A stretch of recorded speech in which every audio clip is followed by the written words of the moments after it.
Dessinateur? Et sinon, vous faites quoi comme métier? Tous les auteurs de BD ont un jour eu droit à ce genre de réflexion et de fait, aujourd'hui on le sait, pas facile de vivre de son 9e art. Pourtant, l'année dernière, le groupe Delcourt Soleil, numéro 2 du secteur, et l'école privée de dessin Brassard ont créé leur académie. Ce matin-là, Marion Armigagnan, éditrice, faisait un point sur un album collectif des étudiants qui doit sortir au printemps prochain. Dis-toi qu'on va tout ça imprimer sur un papier qui va boire un peu, et ça risque d'atténuer un petit peu les zones sombres. Mélange pas trop de couleurs dans la même zone. C'est sûr que c'est quelque chose qui est difficile. Je suis pas sûre que ce soit beaucoup plus difficile de vivre de la bande dessinée que de vivre du design ou du graphisme ou de tout ce domaine artistique-là.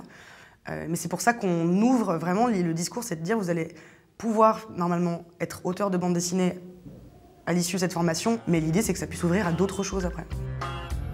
Hermeline avait commencé un cursus d'études dans le social, mais le démon de la BD a été plus fort. De toute façon, je me suis pas engagée dans des études où j'allais être millionnaire, même quand j'étais dans le social en fait. Donc je crois que je m'étais préparée à l'idée de...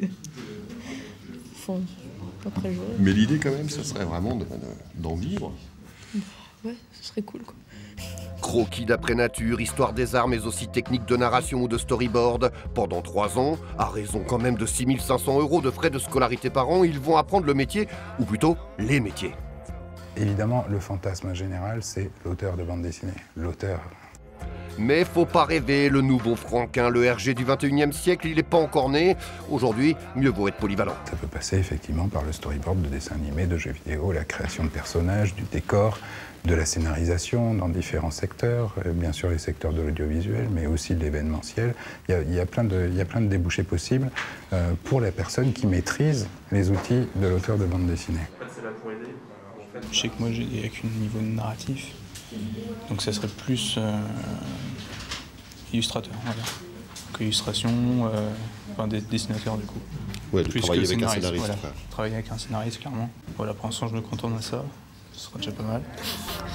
Selon l'Association des critiques de bande dessinée, en 2015, 1399 auteurs francophones réussiraient à vivre de leur création. Mais allez savoir, demain peut-être vous vous bousculerez pour acheter le premier album d'Hermeline ou d'un de ses camarades de l'académie.